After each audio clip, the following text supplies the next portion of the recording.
Victor பால் போன்றவர்கள் என்ன சொல்லுகிறார்கள் என்றால், சாவித்திரிபாய் பூலே அவருடைய பயணம் என்பது மிகவும் அடிப்படையான ஒரு பயணமாக இருக்கிறது. உண்மையை தேடி போகிற பயணமாக இருக்கிறது. என்னவென்றால், அறியாமை என்கிற ஒரு மிக முக்கியமான ஒரு கூறு இருக்கிறது. அது என்ன அறியாமை என்றால், இந்த பார்ப்பனியம் உருவாக்கி வைத்திருக்கிற மடமை, அறியாமை. இந்த அறியாமை என்ன செய்கிறது என்றால், இந்த அறியாமையை தான் பார்ப்பனியம், ஆதிக்க சக்திகள் என்ன செய்கிறார்கள் என்றால், தங்களுடைய சுயநலத்திற்காக, தங்களுடைய சுயநல அதிகாரத்திற்காக, பதவி மோகத்திற்காக இந்த அறியாமையில் இருக்கிற மக்களை அவர்கள் பயன்படுத்துகிறார்கள். இந்த மக்கள் அறியாமையில் இருக்கிறார்கள் என்பதை அறிந்து கொண்டு இந்த அறியாமையை பயன்படுத்தி நமது வழிக்கு அவர்கள் வந்து விடுவார்கள் என்று அவர்களை அந்த அறியாமையின் பேரிலே மக்களை ஒடுக்குகிறார்கள். இன்றைக்கும் இந்தியாவிலே அறியாமை, மடமை, இந்துத்துவ அறியாமை, ஒரு சமய பழக்க வழக்கம் என்பது மிக அடிப்படையாக இருக்கிறது. இது மக்களை வீழ்த்துகிறது. இந்த அறியாமையில் வாழ்கிற ஒருவன், இவன் அறியாமையில் இருக்கிறான் என்று தெரிந்துவிட்டால் அவனை எப்படியாவது தன் வழிக்கு கொண்டு விடலாம் என்கிற அடிப்படையிலே பார்ப்பனியம் இன்றைக்கு அப்படித்தான், இன்றைய வரையிலும் அப்படி செய்கிறது. இப்படி மிக முக்கியமான ஒரு அறியாமை கூறாக இருக்கிற ஒரு பார்ப்பனியம், ஒரு சாதியை புனிதப்படுத்துகிற, சாதியின் மிக அடிப்படையான கருத்தியலாக இருக்கிற பார்ப்பனியம் பல நூற்றாண்டுகளாக ஒரு கலை நேர்த்தியோடு, அதாவது மாக்கியவெல்லின்னு நீங்க கேள்விப்பட்டிருப்பீங்க. மாக்கியவெல்லி ஒரு இத்தாலிக்காரர் என்று நினைக்கிறேன்.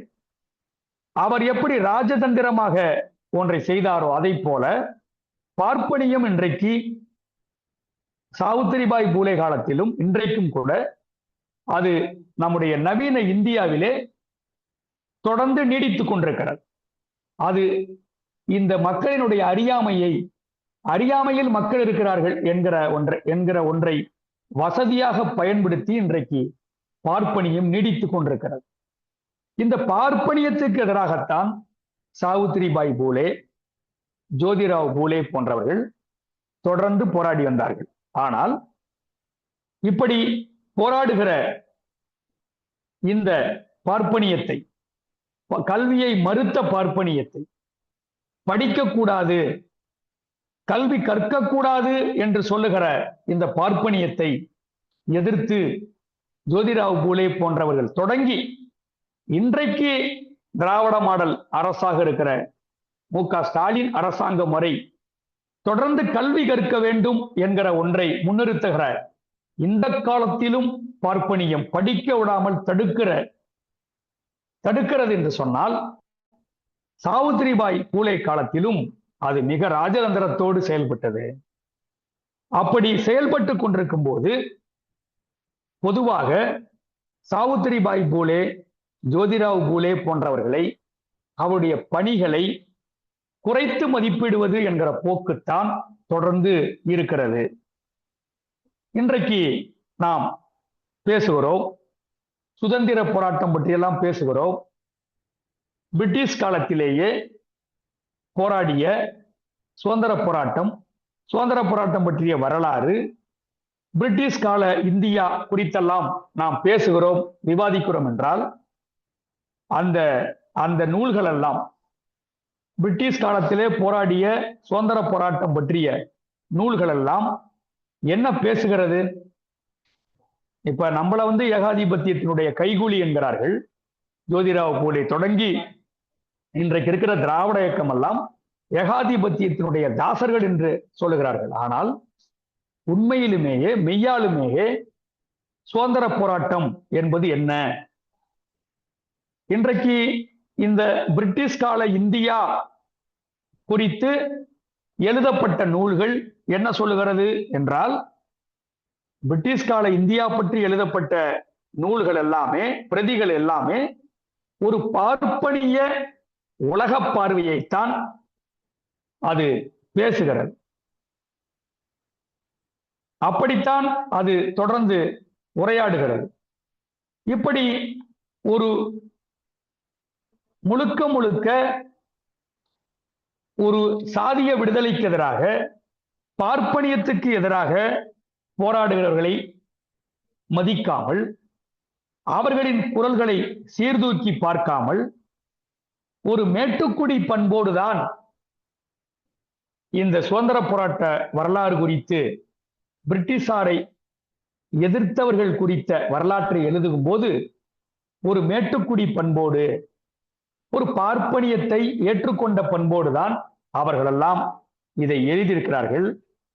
இந்த சுதந்திர போராட்ட வரலாறை உன்னதமான வரலாறு என்று சொல்லுகிறார்கள். இது ஒரு மிக முக்கியமான வரலாறு, ஒரு பண்பாட்டு சகாப்தம் அப்படின்லாம் சொல்றாங்க. ஆனால் இந்த இந்திய விடுதலை போராட்டம், சுதந்திர போராட்டம் பற்றி பேசும்போது இந்த சமூக சீர்திருத்த, சமூக விடுதலை போராட்டத்தை அவர்கள் குறைத்து மதிப்பிடுகிறார்கள்.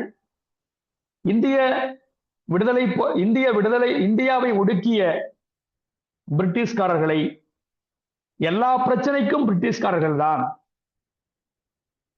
எல்லா விடுதலைக்கும் இடையூறான, வெறுப்பிற்கு இடமான, உள்நாட்டு சிக்கலுக்கும் கூட பிரிட்டிஷ்காரன் தான் காரணம் என்று ஒரு பொதுமக்களை ஏமாற்றுகிற ஒரு சுதந்திர போராட்ட வரலாற்றை சொல்லுகிறார்கள். இதெல்லாம் நான் ஏன் சொல்றேன்னா, சாவித்திரிபாய் பூலே மேற்கொண்ட போராட்டத்தை அங்கீகரிக்காமல், அதை பற்றி விவாதிக்காமல், அதை சுருக்கி புரிந்து கொண்டு, அவர்கள் காலத்திலே நடைபெற்ற விடுதலை போராட்டங்களை உயர்த்தி பிடித்து, உள்நாட்டு சிக்கலுக்கும் கூட பிரிட்டிஷ்காரன் தான் காரணம் என்று பேசுவது ஒரு நகைப்புக்குரியதாக இருக்கிறது. ஒரு தேசபக்தி அல்லது தேசியம் என்பது அன்றைக்கு அதிகாரத்தையும் செல்வத்தையும் கைப்பற்றுவதற்கான ஒரு மேட்டுக்குடிகளினுடைய ஒரு ஓட்டப்பந்தயம், ஒரு ரிலே ரேஸ் என்று சொல்லுவார்களே, அதை போலத்தான் நடந்தது.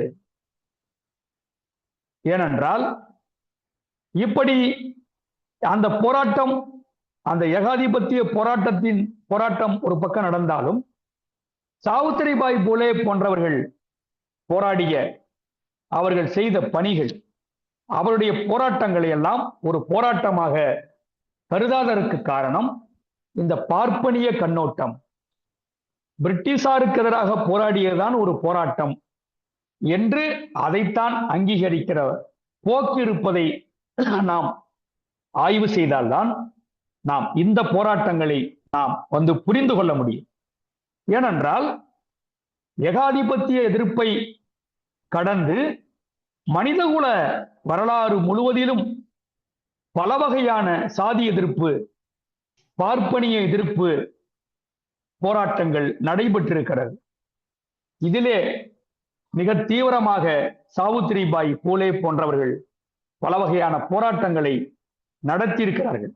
ஆனால் அந்த போராட்டங்கள், அந்த ஒடுக்குமுறைக்கு எதிரான அந்த சமர் இதை பெரிய அளவிலே யாரும் விவாதிப்பதில்லை.